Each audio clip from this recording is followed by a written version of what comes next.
Great hall of Stonehold smelled of pine resin, roasting boar, and the cloying sweetness of spilled wine. Drums beat a rhythm slow and heavy, the heartbeat of a mountain awakening.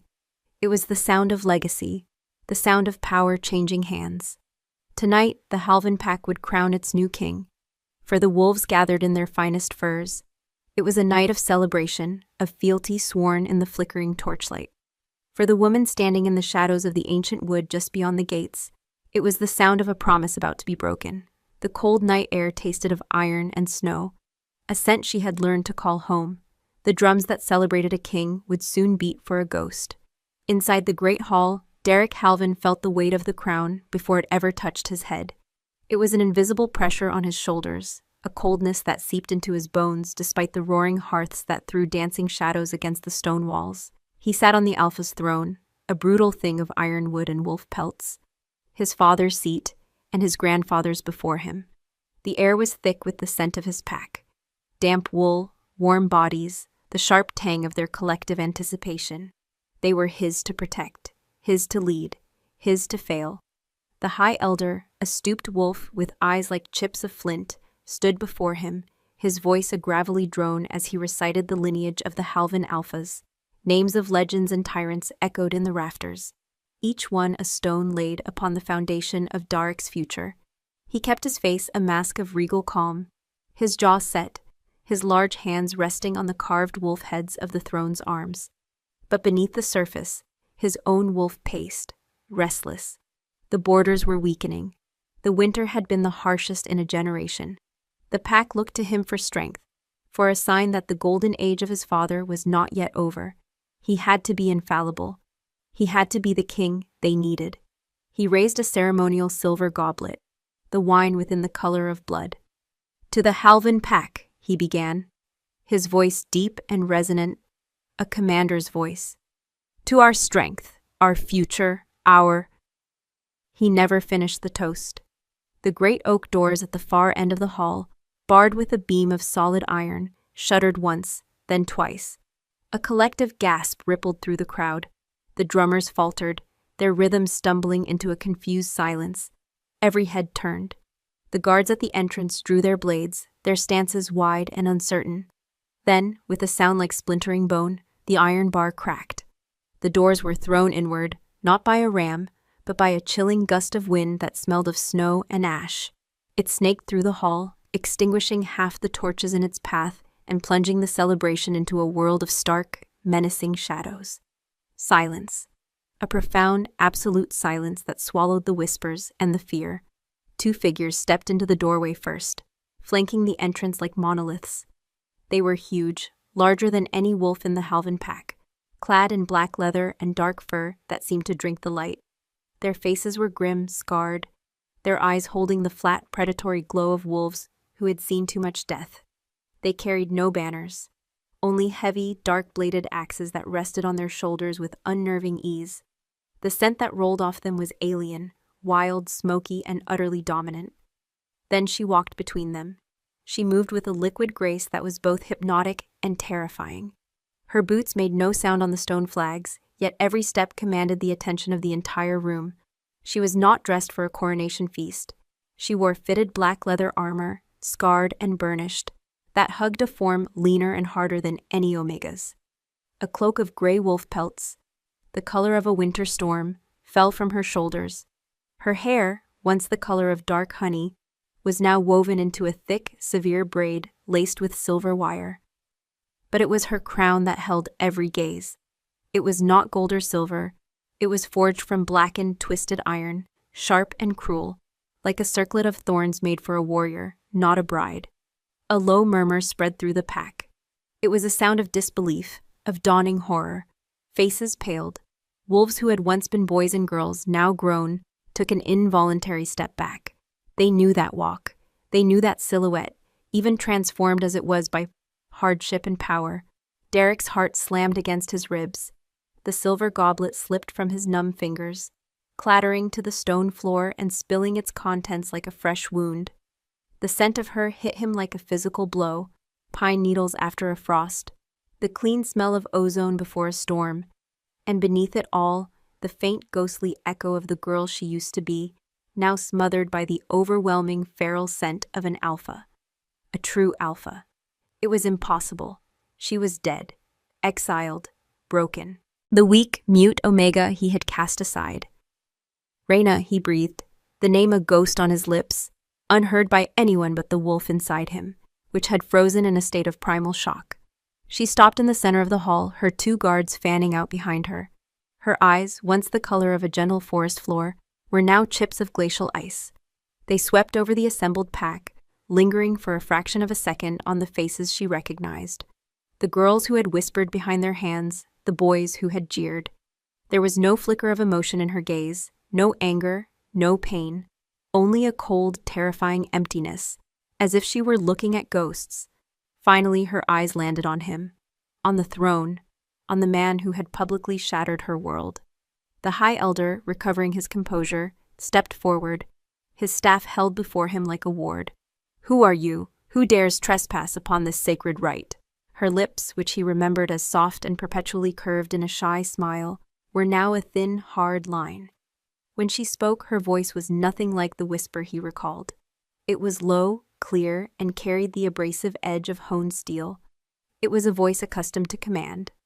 "I am the queen of the Ashfall clan," she said, and the name fell into the silence like a stone into a deep well.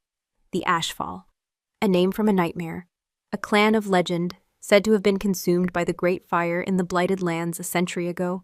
Survivors who were more myth than wolf, rumored to be feral, godless creatures who bowed to no one. Derek rose slowly from his throne, his body moving on instinct. His alpha nature screamed at the challenge in her scent, the raw power that radiated from her in waves. But beneath the fury, a deeper, older instinct stirred, the severed phantom limb of their bond. It ached, a sharp, burning agony that lanced through his soul. He had cut it, but the roots remained, and her presence was like salt poured into the wound. "Reyna Draveth," he said, his voice a low growl that barely contained the storm inside him. "We thought you lost to the wilds." A flicker of something, mockery perhaps, danced in her cold eyes. "The wilds do not lose things, Derek. They forge them." She took a step closer, and another.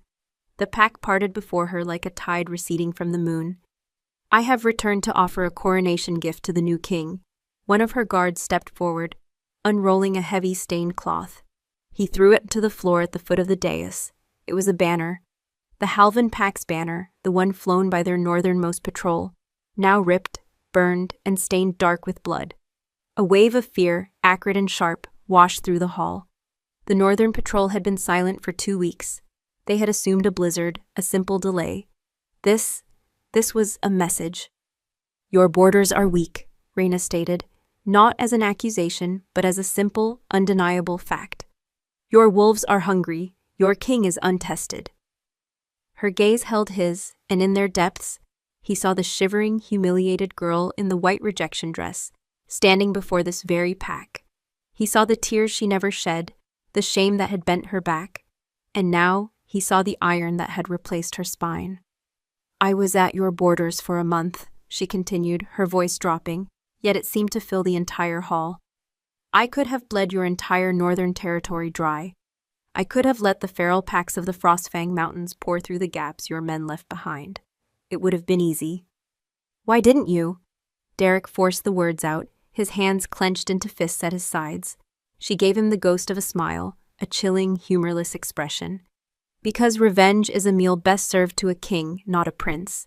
I wanted you on this throne. I wanted you wearing that crown when your kingdom turns to ash." She gestured to the bloody banner on the floor. "Consider this a professional courtesy, a queen's gift to a king." The sheer audacity of her threat paralyzed the hall. This was not a plea for acceptance. This was a declaration of war. Derek descended the steps of the dais, his powerful frame radiating a furious energy. He stopped just feet from her, close enough to see the faint silver scar that traced her left eyebrow, a mark that hadn't been there before. He was taller, broader, but in that moment, she seemed to be the one who commanded the space between them. "You dare threaten my pack? In my hall? You, the broken Omega I sent away?" The words were meant to wound, to remind her of her place, of what she had been. For the first time, a genuine emotion broke through her icy facade. a raw, burning anger that made her eyes blaze. "You rejected a bride, Derek," she whispered, the words of venomous promise meant only for him. "But you created a queen. You called me unworthy of your pack. You were right. I was never meant to be the Halvan queen." She took one final, deliberate step forward, closing the distance until they were nearly touching. The phantom bond between them screamed, a siren of warning and agonizing memory. Her scent was overwhelming, a heady mix of power and the woman he had tried to forget. "I was born to be the one who brings it to its knees." The silence in the hall was a living thing, a predator that coiled around the two alphas. Reyna's words hung in the air, glittering and sharp as shards of ice. Derek felt his own wolf surge against his ribs, a beast of pure territorial fury. Every instinct screamed at him to strike, to put this impudent challenger down, to show his pack that no threat, no matter how ghost-like or familiar, could stand before their new king. He let out a low growl, a rumble that started deep in his chest and vibrated through the stone floor. It was the alpha's command, the sound that could bring 100 wolves to their knees. "You forget yourself, Omega," he snarled, deliberately using the title that was once her shame. "You stand in my hall. You breathe my air. You are nothing but a ghost playing at queens." He expected her to flinch, to show some flicker of the broken girl. She did not. Instead, a slow, cold power uncoiled from her, an aura as sharp and chilling as a winter night. It met his own dominant wave of energy, not with a crash, but with an unnerving absorption, like a black sea swallowing the light. Her two guards shifted, their hands tightening on their axes, their amber eyes fixed on him with lethal intent. "I am no one's Omega," Reyna said, her voice dropping to a near whisper that was somehow more menacing than a shout. The air around her seemed to shimmer, to grow colder. "And this is not your hall. It is a tomb for a dying pack, built on a foundation of arrogance. You just haven't realized it yet." She turned her head slightly, her icy gaze sweeping over the High Elder, then to the senior wolves of the council, who were frozen in a state of horrified shock. "Tell me, elders of the great Halvan pack," she called out, her voice resonating with an authority that had been earned, not inherited. "Does your new king feel strong to you now? Does the crown sit steady on his head, while a rival queen stands unchallenged at his feet?" Her words were poison-tipped darts, aimed not at him, but at the fragile loyalty of his pack. She was undermining him, expertly, cruelly, using the very ceremony meant to solidify his power as the stage for its potential collapse. Derek's control snapped. He took a step forward, his hand reaching for her, intending to grab her, to force her to submit, to break the infuriating calm she wore like armor. But he never touched her. One of her guards moved with impossible speed, the head of his axe a dark blur as it slammed into the stone floor between them. It struck with enough force to send a spiderweb of cracks through the ancient flagstone and spray chips of rock against Derek's boots. It was a perfect, precise warning, a line drawn in stone and steel. "The queen did not give you permission to touch her," the guard growled, his voice like rocks grinding together. Reyna didn't even look at her guard. Her eyes remained locked on Derek's, a cold, triumphant fire burning in their depths. She had won this first exchange. She had walked into the heart of his power, declared war, and proven that his authority meant nothing to her or her clan. "This was my gift," she said softly, turning her back on him in the ultimate gesture of disrespect. "The next time we meet, King Halvan, it will not be for a celebration." She walked away, her cloak sweeping behind her. Her guards fell into step, their heavy, silent presence a rear guard no one dared to challenge. The pack parted for them as she made her way back to the shattered doors. The great hall, once filled with the warmth of 100 bodies, felt impossibly cold in her wake. At the threshold, she paused and looked back over her shoulder, her face cast in shadow, her iron crown a jagged silhouette against the stormy night sky. "Sleep well on your new throne, Derek," she said, her voice carrying back to him on the wind. "It is the last peaceful night you will ever have." And then she was gone, swallowed by the darkness from which she came. For a long moment, no one moved. The only sounds were the crackling of the hearth and the ragged breathing of 100 stunned wolves. Then chaos erupted. Shouts and fearful whispers filled the hall. Elders clamored for answers, warriors for blood. The coronation was shattered. The celebration turned to a war council. Silence! Derek's roar shook the very rafters. He was the alpha. He was the king. And he would not let his reign begin in fear. He strode back to the dais, his face a mask of cold fury. He picked up the fallen goblet, his knuckles white around the stem. The feast is over. My council will meet me in the war room in 1 hour. The rest of you go to your homes. Bar your doors. Double the watch on the walls. Now. His command brooked no argument.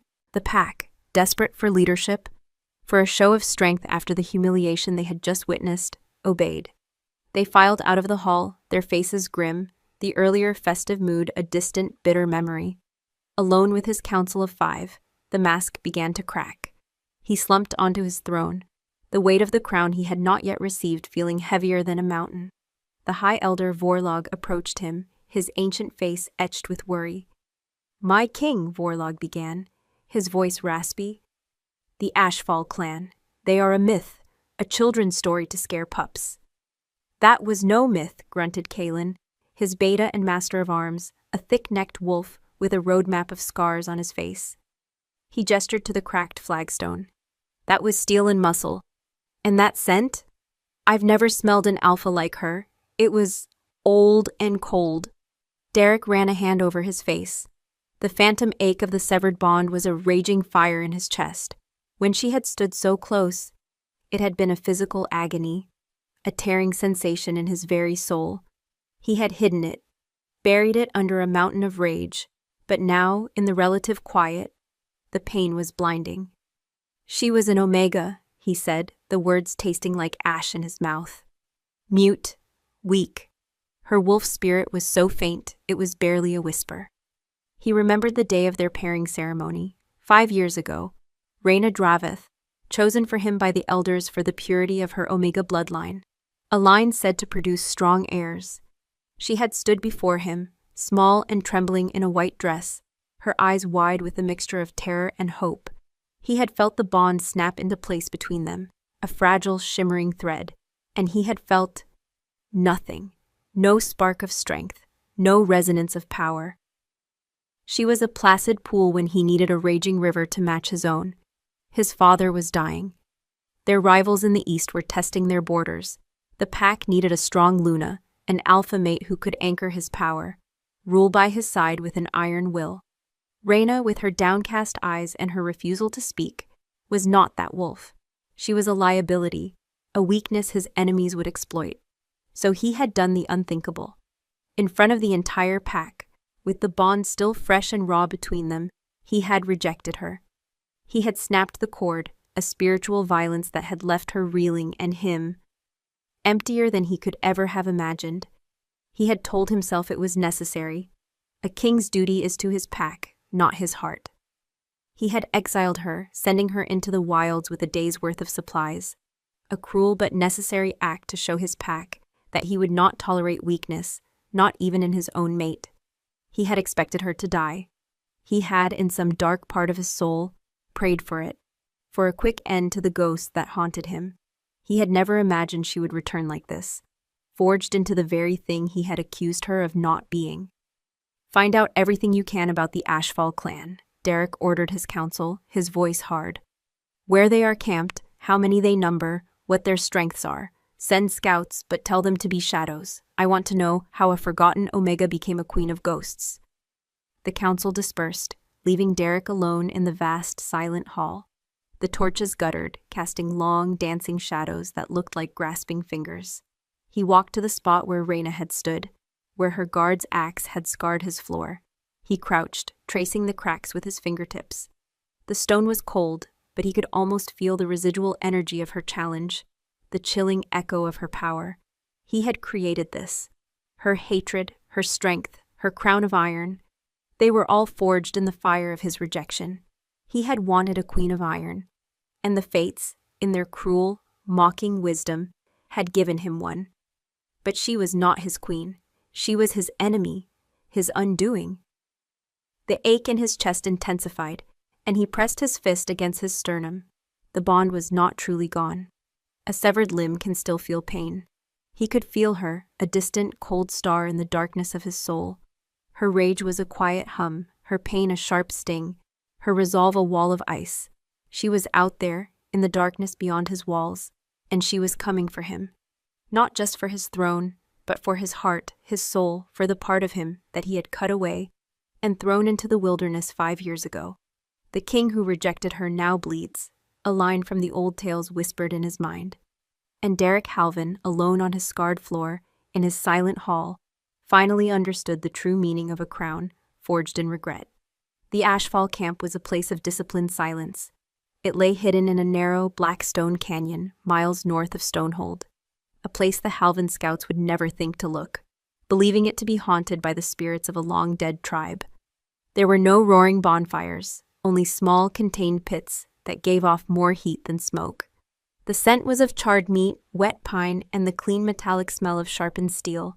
The wolves of the Ashfall clan moved with a quiet purpose, their faces grim and unreadable, their loyalty to the woman in the central tent absolute. Reyna sat on a simple stool made of dark wood, a whetstone in one hand, a long, cruelly curved dagger in the other. The blade was dark, forged from meteor iron, and it drank the dim light from the tallow lamp, schlick, schlick. The sound was rhythmic, meditative, the only sound in her tent besides the whisper of the wind against the thick hide walls. She wore simple black breeches and a linen tunic, her armor set aside. On her forearm, a network of fine silvery scars caught the light, a permanent reminder of the trials that had forged her. The exhilaration of her performance in Derek's hall had faded, leaving behind a cold, hollow ache. It was not triumph she felt, but the grim satisfaction of a plan set in motion.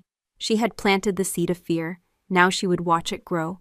One of her guards, Boron, the one who had cracked Derek's floor, entered her tent, his massive frame stooping to clear the entrance. He carried a wooden bowl of steaming broth and a piece of roasted meat. He placed it silently on the small table beside her.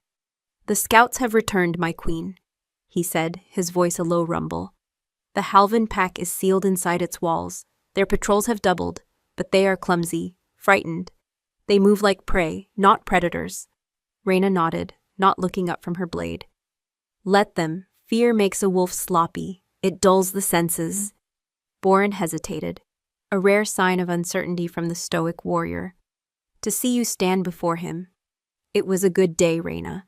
He used her name, a privilege afforded to only him and his brother, Fane. They had found her half dead in a snowdrift 5 years ago, a slip of a girl with frozen tears on her cheeks and a fire in her eyes that refused to be extinguished.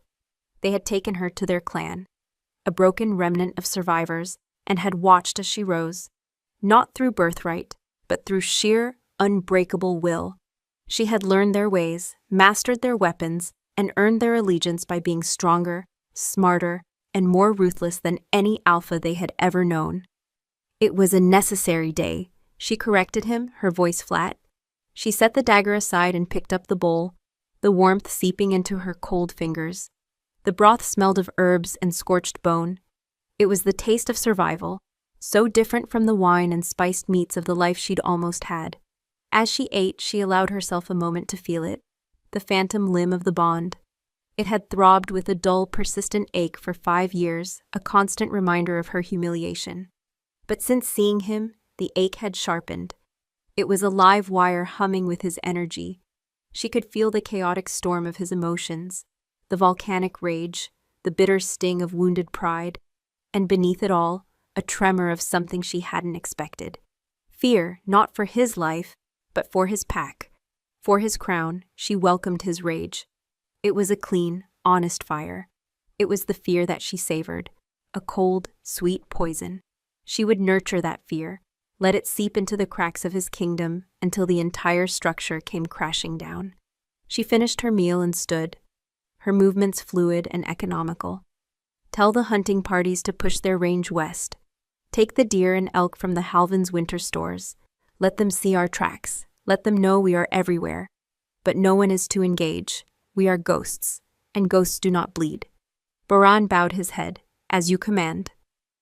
He left her alone with the sound of the whetstone and the whispering wind. In the war room of Stonehold, the air was thick with the scent of stale fear. Maps were spread across a massive oak table, weighted down with ceremonial daggers. Derek stood over them, his fists planted on the wood, his knuckles white. For 2 days, his scouts had returned with nothing but panicked whispers. They found tracks that vanished into thin air. They felt eyes on their backs from trees that held only shadows.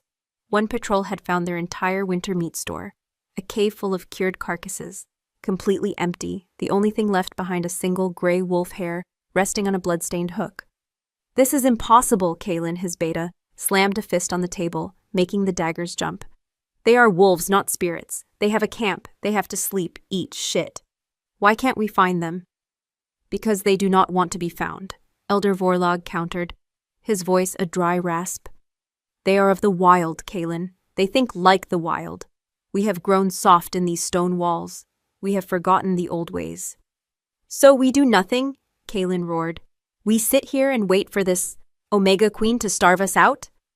"I did not say do nothing," Vorlog said, his flinty eyes on Derek. "I said we must be smarter. An open attack is what she expects. It is a trap." Derek said nothing. He was listening to the echoes in his own blood. He could feel Reyna, not her location, but her presence. It was a cold pressure against the northern edge of his senses, a constant, chilling reminder that she was out there, watching. The bond, which he had once seen as a source of potential strength, had become an instrument of his own torture. Her calm was a blade against his fraying nerves. Her resolve was a weight on his soul. Just then, the doors to the war room burst open. 2 guards stumbled in, supporting a third man between them. It was Lyron, one of his best scouts. His face was pale as death. His leathers were torn, and a crude, hastily wrapped bandage on his thigh was soaked through with blood. "My king!" Lyron gasped, his eyes wide with fever and terror. Derek was at his side in an instant, helping to lower him into a chair. "What happened? Report."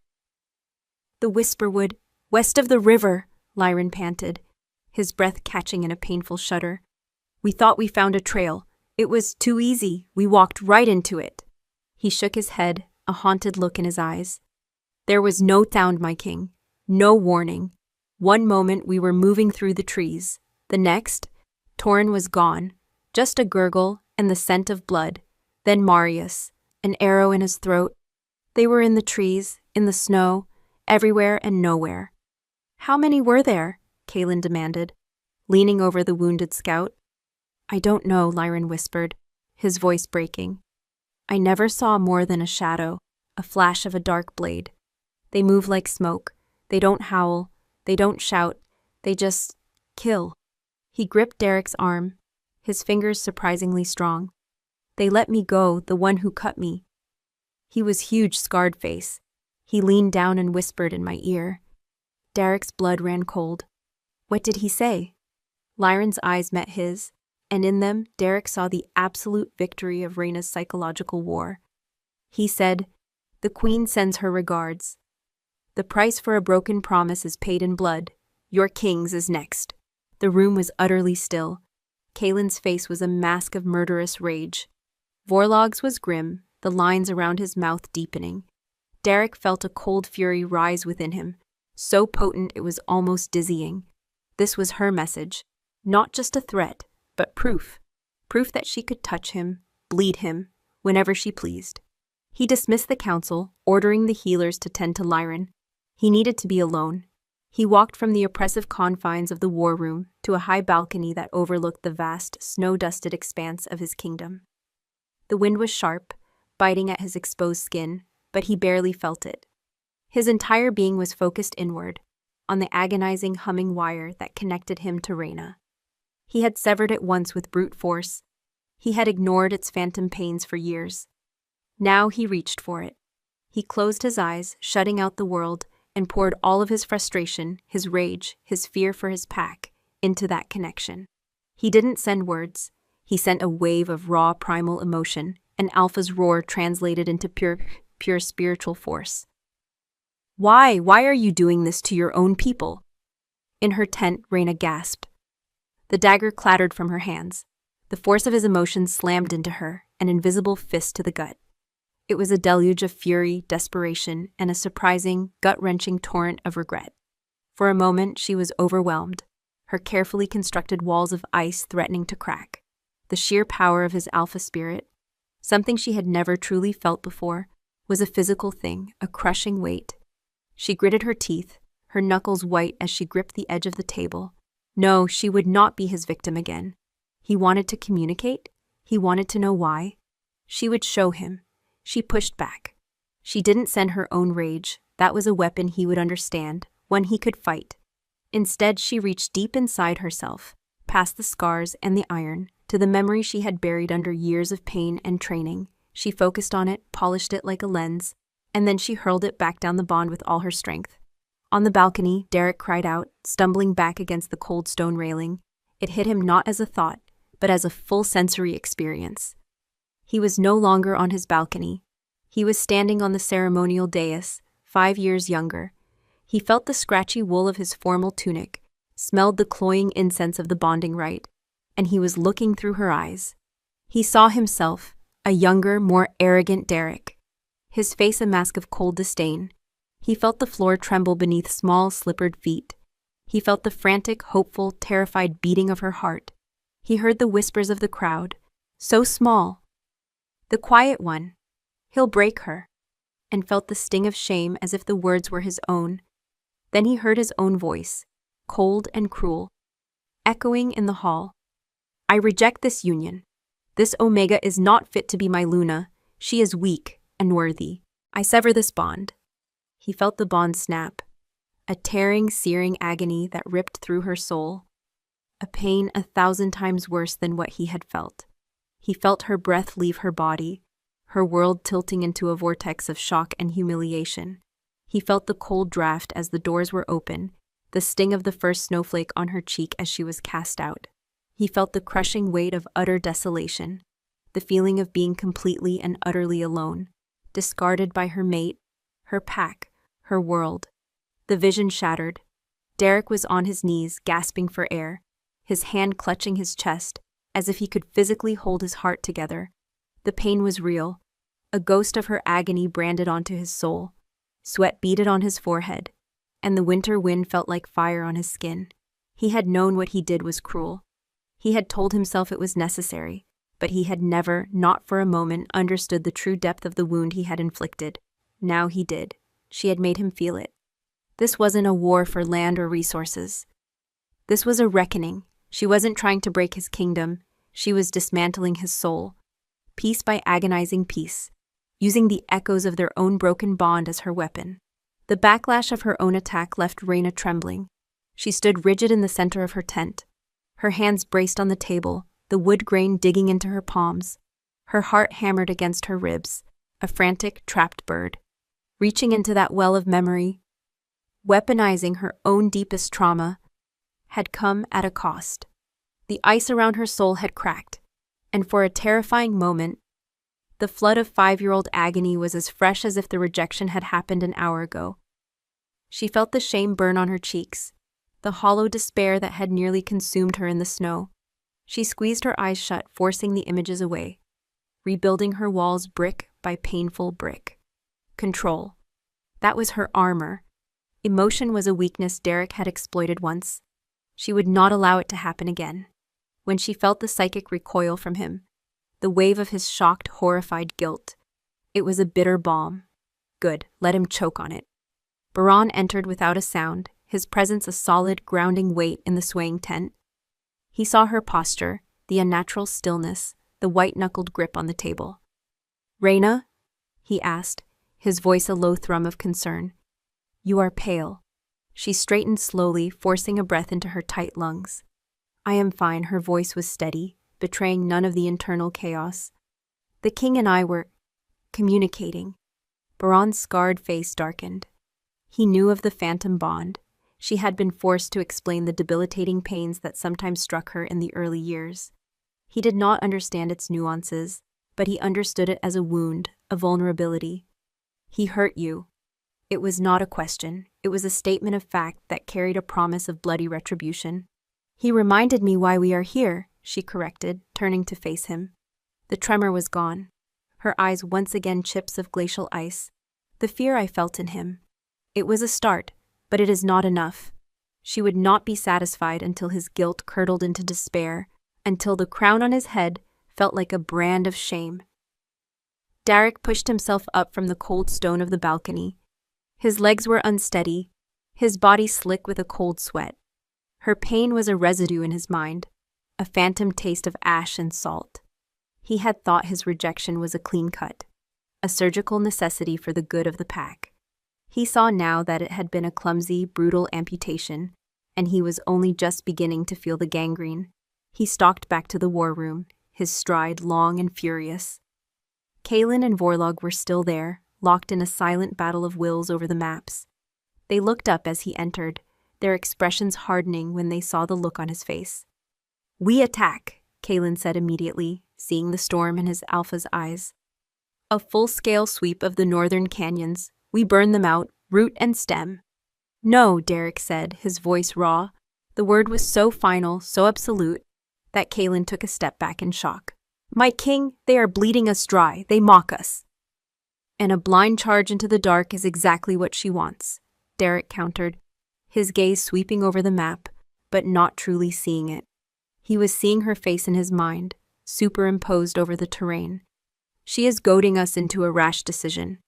She wants our warriors broken in her traps, our pride shattered by a futile assault. We will not give her the satisfaction." Vorlog stroked his thin gray beard, his ancient eyes watchful. "Then what do you propose, my king? You have felt her power. This is more than a territorial dispute. This is a war of the spirit." Derek stopped pacing and looked at the elder. "You are right. And you cannot win a war of the spirit with axes and arrows." He had felt her soul. He had tasted her agony. He had to face her, not as a king facing a rival, but as the man who had created this ghost. "I am going to meet with her," he announced. The statement dropped into the room like a chunk of granite. Kaelin stared at him as if he'd lost his mind. "Meet with her? Derek, she will kill you. She'll put your head on a spike and display it for your pack to see." "She could have killed my scout and sent his head back. She didn't. She sent a message," Derek reasoned, his mind racing. "Everything she has done has been calculated. Psychological. She wants to dismantle me, not just kill me. A dead king cannot suffer." He looked at Kaelin, his eyes blazing with a desperate certainty. "I have to face her, alone." "This is madness," Kaelin snarled. "It is the only way," Vorlog said quietly, a flicker of understanding in his gaze. "A wound of the bond must be treated at the source. But where would such a meeting take place? Her ghost will not allow you near their camp, and she would never set foot in Stonehold again." Derek closed his eyes, focusing once more on the thin, humming wire that connected him to Reyna. There was one place, a place of power, a place that belonged to neither of them, and yet to both of them.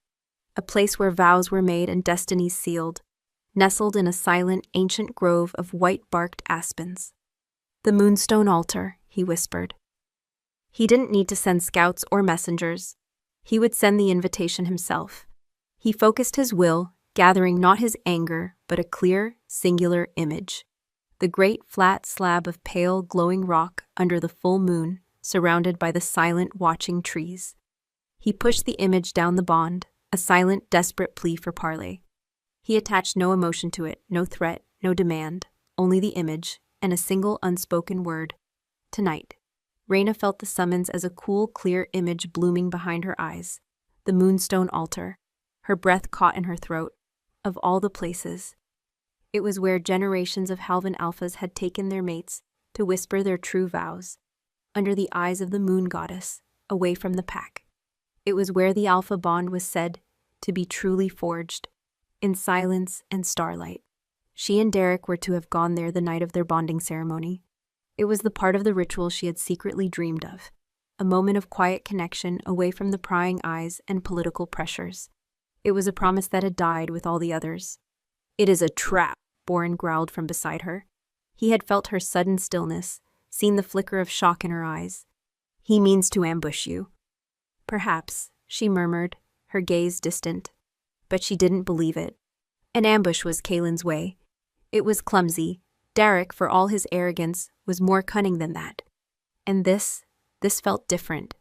This was personal. He was choosing a battlefield of memory, not of swords. "I will not permit you to go," Boren stated, his protective instincts overriding his deference. Reyna turned her full attention to him, her gaze sharp enough to cut. "You will not permit me? Boren, you are my most trusted friend and my strongest shield. But you forget who I am. I am your queen. I make the decisions, and I am going. His jaw tightened, but he bowed his head in submission. Then we will go with you, Fane and I. We will watch from the trees. At the first sign of treachery, we will cut him down. She considered this. It was a wise precaution. Agreed, but you will remain hidden unless I call for you. This is between him and me. She would go not because she trusted him, but because she had to. To refuse was to show fear. To refuse was to admit that the ghost of the girl who had dreamed of that altar still had power over her. She would go and stand on that sacred stone, not as a hopeful bride, but as a queen of ashes, and she would show him that his chosen battlefield held no power over her anymore. The moonstone altar glowed with a soft internal luminescence under the cold, clear moon. The air was still and freezing, each breath a cloud of white vapor. Derek stood alone beside the stone, stripped of his ceremonial furs, wearing only simple black leathers. He carried no sword. He had come as he was, a wolf, a man, a king burdened by his own sins. He felt her approach long before he saw her. A subtle shift in the night, a sharpening of the scents of pine and snow. She emerged from the shadows of the aspens, a specter in black armor. Her iron crown a jagged shadow on her brow. Boren and Fane melted back into the darkness, their predatory presence a palpable weight on the edge of the clearing. She stopped on the opposite side of the altar, the pale stone separating them like a river. Her face was a beautiful, terrifying mask of cold control. He had rehearsed 100 things to say, but in her presence they all felt like foolish lies. He settled on the only truth that mattered. I felt it, he said, his voice hoarse in the profound silence. When you sent it, the rejection. I felt what I did to you. Her lips curled in a humorless smile. You felt an echo, Derek. An echo in a comfortable king who has never known a day of real hunger or fear. You cannot possibly comprehend the reality. Then make me comprehend, he said, taking a half step closer. What do you want, Reyna? Is it land, gold, a title? Name your price for the Northern Territories. Name your price for peace. He was falling back on the familiar, the language of kings and treaties, a desperate attempt to frame this as a problem he could solve. Her laugh was a brittle, shocking sound in the sacred grove. Price? You think this is about a price? She leaned forward, her armored hands resting on the cold altar stone. Her eyes glittered with a chilling fire. I want you to feel what it is to have everything you have ever known. Everything you were born to protect, turn to ash in your hands. I want you to look at the faces of your pack, the mothers, the children, the elders, and know that you are the architect of their ruin. I want the silence in your great hall to be the silence of a graveyard. That is my price. Her words struck him harder than any physical blow. This was the depth of her wound, the scope of her vengeance. It was absolute. She wanted to annihilate his world as he had annihilated hers. He stared at her, at the unwavering resolve in her eyes, and a profound, aching sadness washed over him, momentarily drowning the guilt and the fear. He saw the beautiful, quiet girl she had been, hidden deep beneath the layers of iron and ice. Was there ever a time, Reyna, he asked, his voice barely a whisper, even for a moment, after the bond snapped into place, when it wasn't a curse to you? The question blindsided her. It was not a king's question. It was personal, intimate, a direct strike at the heart of the girl she had buried. For the first time, a crack appeared in her composure. A flicker of unbearable pain crossed her features, so fast it was almost imagined. Her throat worked, but no sound came out. The queen had no answer for that. He saw it. He saw the ghost of the girl who had hoped. Driven by an instinct older and deeper than rank or rage, he reached across the altar. He didn't try to grab her, to command her. His movements were slow, deliberate. He reached for her hand, his fingers barely brushing the cold, scarred leather of her gauntlet. The moment his skin touched the material covering hers, a jolt, white-hot and electric, shot up both their arms. The bond, the ghost between them, flared into brilliant, agonizing life. It was not the searing pain of the severing, nor the dull ache of its absence.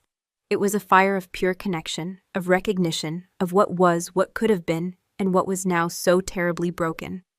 Reyna gasped, snatching her hand back as if burned, her eyes wide with shock and something else, something he hadn't seen since she was a girl. Fear. The jolt of the bond's awakening was a physical violation. It ripped through Reina's defenses, a lightning strike that left every nerve ending screaming. For 5 years, the connection had been a phantom limb, a dull ache she had learned to live with, to ignore. But his touch, even through her glove, had sent a surge of raw, undiluted life down that deadened nerve. It was a current of pure alpha power, of his scent, his soul, his undeniable presence, flooding the empty spaces inside her. She stumbled back from the altar, her breath coming in ragged gasps.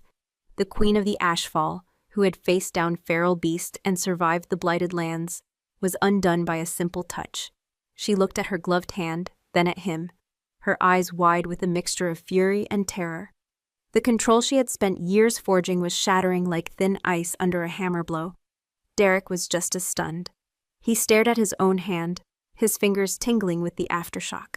He had felt it too, not just a spark, but a torrent. He had felt her. Beneath the ice and iron, he had felt the shivering, resilient core of the woman she was. He'd felt her shock, her fear, and beneath that, a deep, resonant hum of recognition that his wolf answered with a possessive, instinctive growl deep in his chest. The bond was not dead. It had been sleeping, and he had just shaken it awake. "What was that?" she whispered, the words torn from her throat. Her voice was no longer the cold, commanding tone of a queen, but the breathless sound of the girl he remembered. "It's still there," he said, his own voice rough with disbelief. "Reina, it's not gone." He took a step around the altar, moving into her space. The air crackled between them, thick with a tension that was no longer just about hatred and revenge. It was older, more primal. Her scent filled his senses, pine and storm and ash, and his wolf, the beast he had kept chained by duty and guilt, stirred with a powerful, forgotten hunger. She flinched back, raising a hand as if to ward him off. "Don't." The word was a plea, a command, and a confession of her own vulnerability all at once. From the trees a low growl rumbled, a clear warning. Boren and Fane were watching, tense to strike. Derek ignored them. His entire world had narrowed to the woman before him, to the impossible, agonizing truth that the connection he had tried to destroy had endured. It had survived his cruelty, her exile, her hatred. It was scarred and twisted, but it was alive.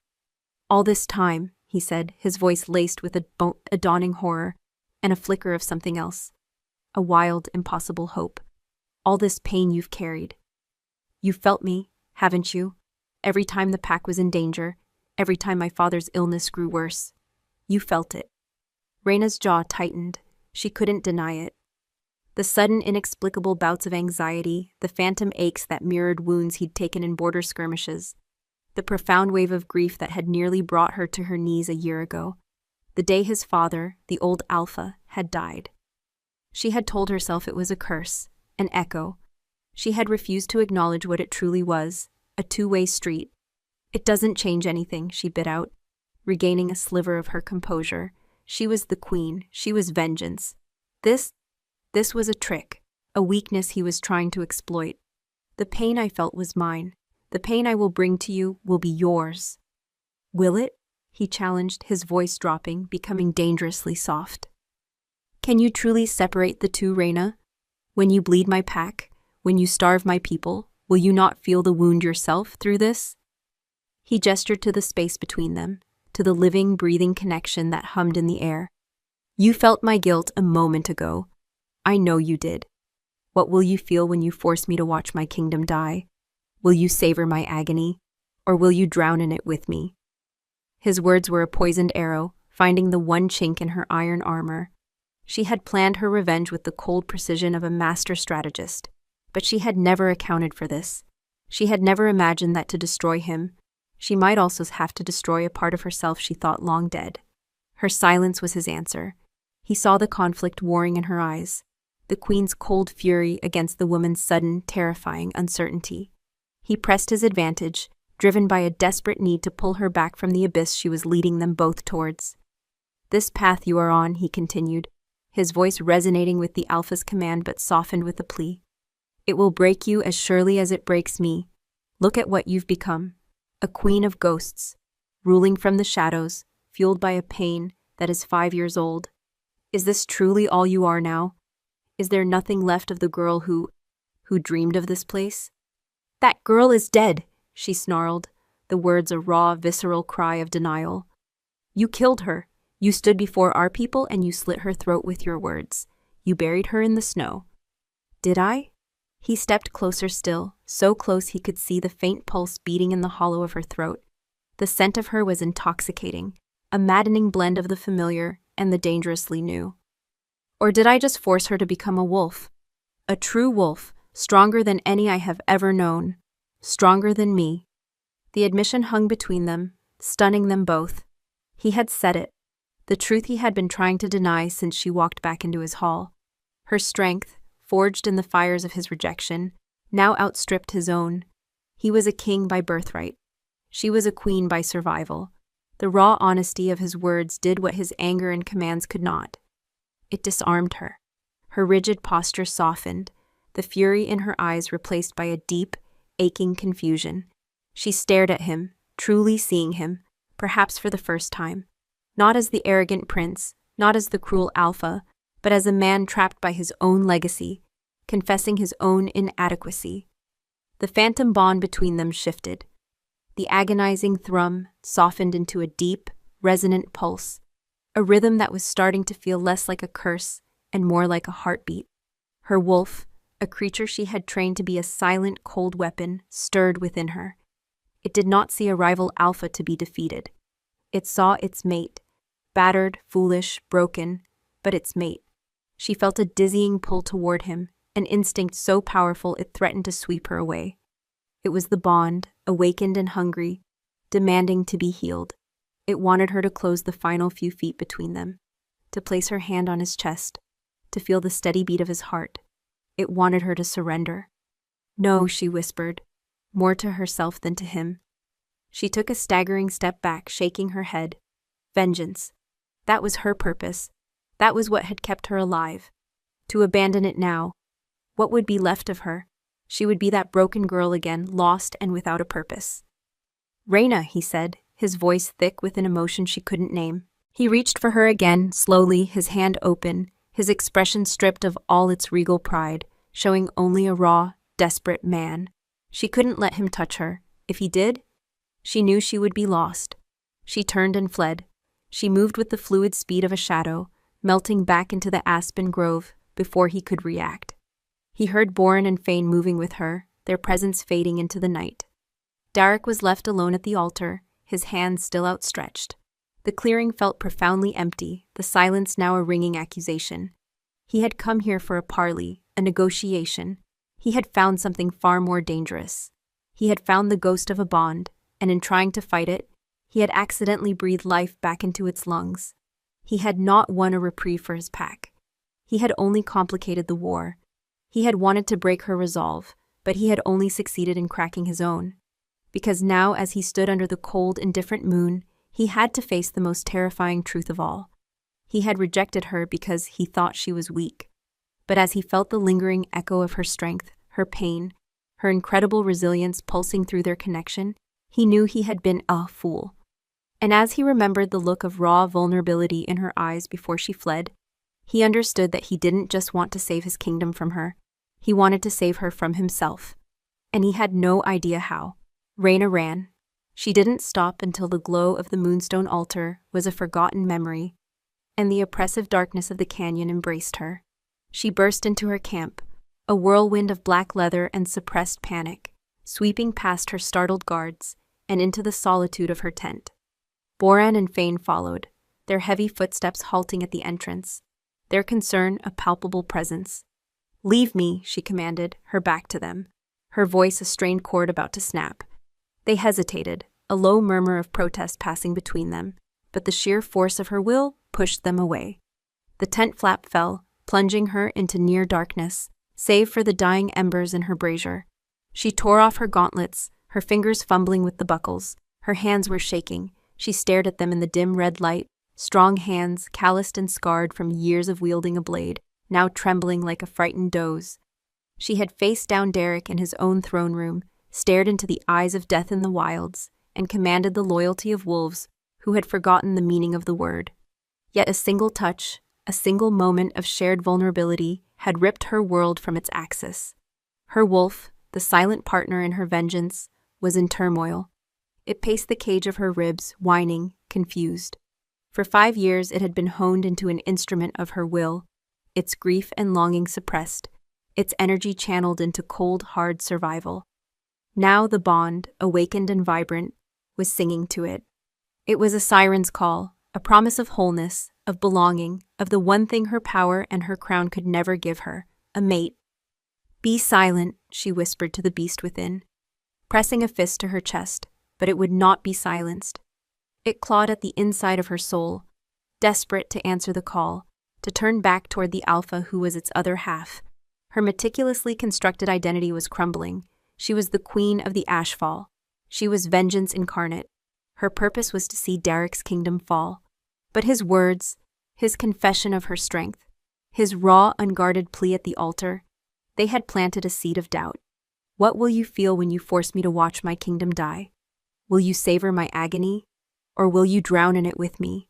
She sank onto her stool, her head in her hands. He was right. The thought of bringing ruin to the innocent pups, the elders who had once smiled at her, the pack that was, by blood, her own people. It now sent a sickening wave of anticipatory grief through her. The bond would make her feel every bit of their pain, channeled through him. Her perfect revenge was a double-edged sword, and she was beginning to realize that the blade pointed at her own heart was just as sharp. A cold dread, colder than any winter snow, seeped into her bones. She was trapped. To continue on her path was to condemn herself to a living hell of shared agony. To turn back was to surrender, to admit defeat, to become nothing. The broken Omega, crawling back to the Alpha who had cast her out. The thought was so vile, so humiliating, it made her physically ill. There was no victory for her. There was only a choice of poisons. Derek returned to Stonehold as the first pale light of dawn touched the sky. He did not go to the war room or his council.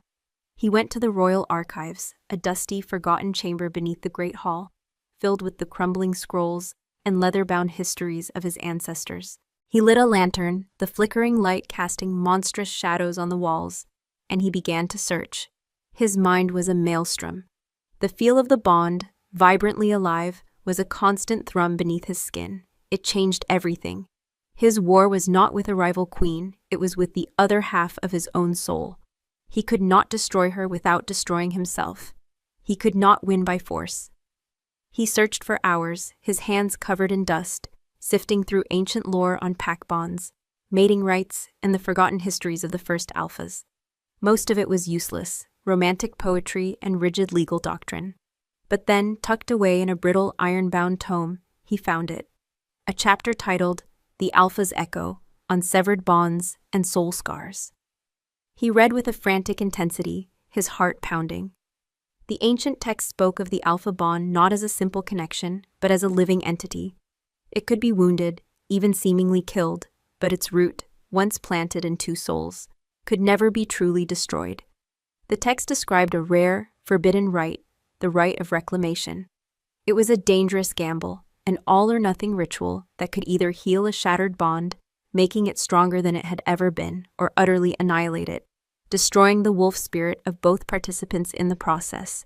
It required one alpha to completely and utterly surrender their power to the other, to kneel, to submit, to offer their throat in a gesture of absolute trust.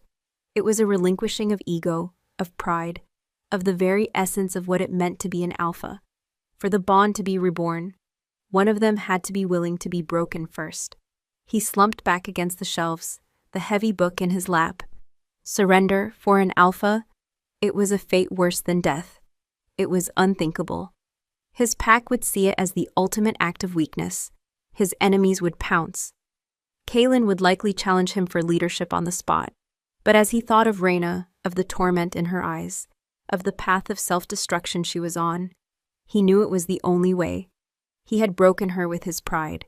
Perhaps he could only heal her, heal them, with his humility. It was a mad, desperate gamble, one that could cost him everything, his crown, his pack, his life.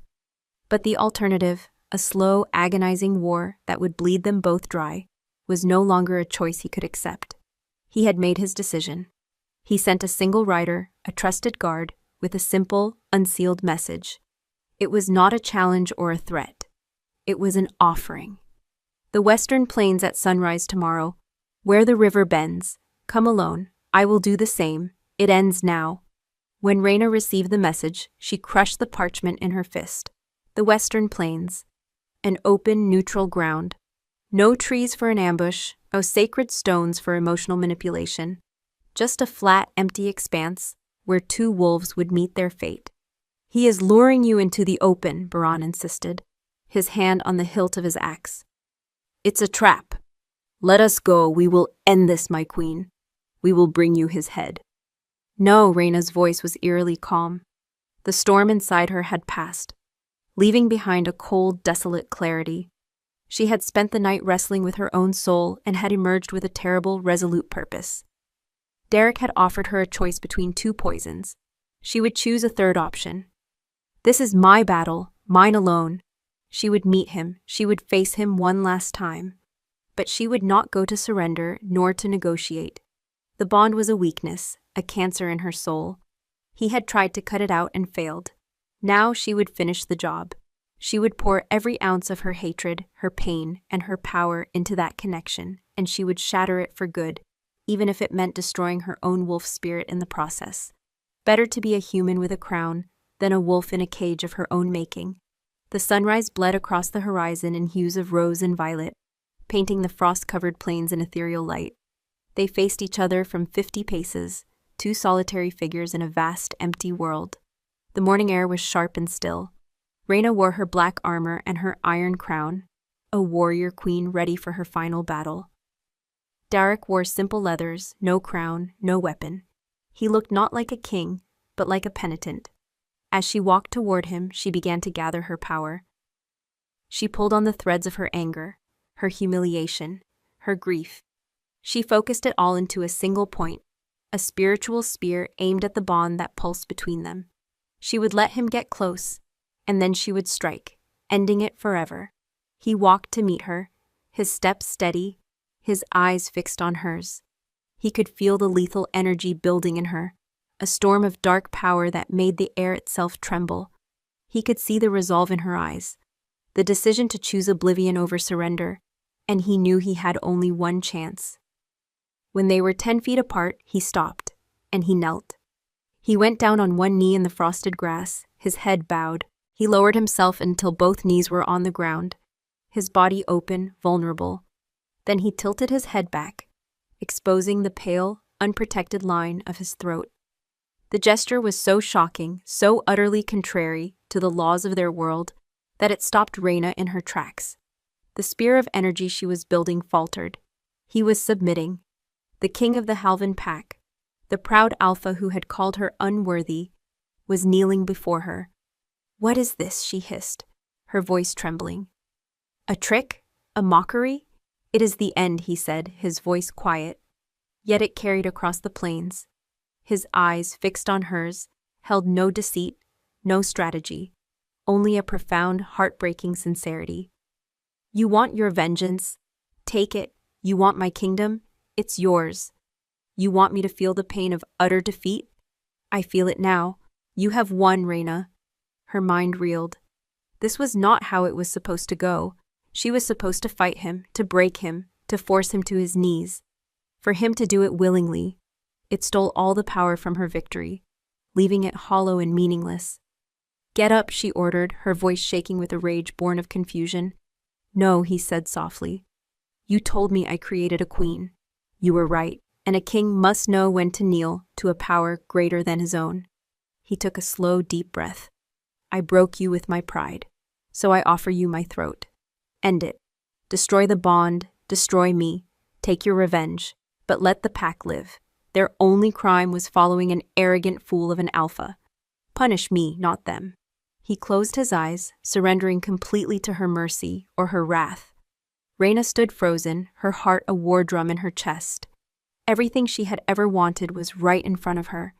His life, his submission, the ultimate vengeance. All she had to do was unleash the power she had gathered, and it would all be over, but she couldn't. Looking at him kneeling in the dirt, his life willingly offered to her, she did not see a king. She saw the foolish, burdened man who had confessed his own weakness at the altar. She saw the other half of her own wounded soul. To destroy him now would not be an act of vengeance. It would be an execution, an act of cruelty that would make her no better than he had been. The bond between them pulsed, no longer a painful shackle, but a quiet, powerful current, flowing from his open, surrendered heart to her own. It carried his regret, his shame, his desperate hope for redemption.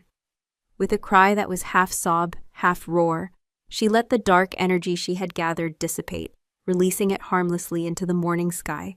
The iron crown felt impossibly heavy on her head. She reached up with a trembling hand and pulled it off, letting it fall to the frosted ground. She took a step forward, then another, until she was standing over him. He did not flinch, did not open his eyes. He waited for the blow to fall. Instead, she knelt in front of him, face to face, equals in the dust, and she reached out, her bare, trembling fingers gently touching the side of his exposed throat. The first snow of the next winter fell on a land transformed. It was a soft, quiet fall, blanketing the plains and the northern canyons in a pristine layer of white. It muffled the sounds of the world, creating a hushed peace that felt both ancient and brand new. In the great hall of Stonehold, the twin thrones of ironwood and wolf pelt stood side by side before the roaring hearth. One was dark and familiar, carved with the snarling visage of a male wolf. The other was new, forged of the same dark wood but sleeker, more elegant, its arms carved in the shape of a she-wolf, her head raised as if to the moon. Raina stood on the high balcony, the one where Derek had felt the full force of her pain. She wore a simple gown of deep forest green, the color of new life, with no crown on her head. The cold air felt clean in her lungs, a welcome sting against her cheeks. She was not the queen of the Ashfall anymore, nor the broken Omega of her past. She was simply Raina, Luna of the Halvan Pack. The sound of boots on stone made her turn. Derek came to stand beside her, a heavy cloak of gray fur draped over his shoulders. He didn't speak, just rested his hand on the cold stone of the railing next to hers, a simple, solid presence. The bond between them was a warm, steady river, no longer a source of torment, but of quiet strength. It flowed with a deep, resonant hum of healed scars and accepted truths. The rite of reclamation had not been a magical cure. His surrender on the plains had been the first step, a shattering of pride that had allowed the bond to begin its slow, arduous process of mending. Her acceptance, her touch on his throat that was not a strike but a caress, had been the second. The weeks that followed had been the hardest of their lives. Integrating the Ashfall clan with the Halvan Pack was a brutal, delicate negotiation of culture and pride. The Ashfall were hard, silent survivors who saw the Halvan as soft and decadent. The Halvan saw the Ashfall as feral, uncivilized intruders. There were fights, challenges, and deep-seated mistrust. Kaelin had nearly challenged Derek for his alphaship, his mind unable to comprehend his king's act of submission. It was Raina who had faced him down, not with a threat, but with the cold, hard logic of a queen who knew war. She laid out the truth of their position.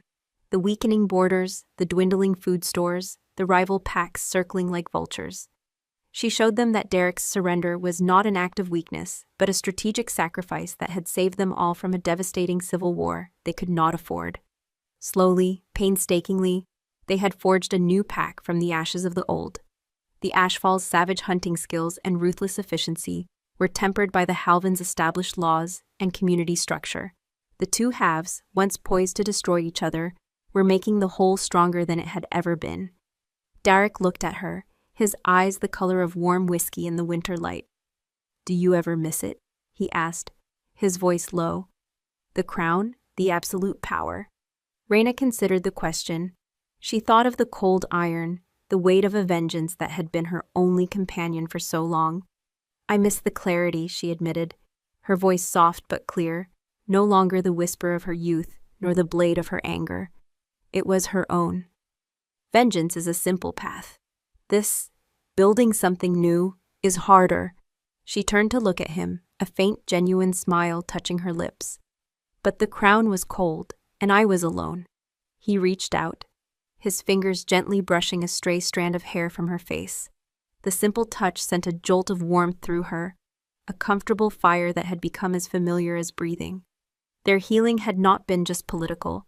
It had been deeply personal, a rediscovery of each other in the quiet moments between council meetings and border disputes.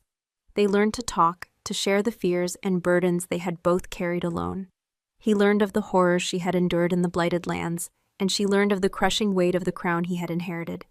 They found in each other not a rival, not a trophy, but a partner. The love between them wasn't a fairy tale.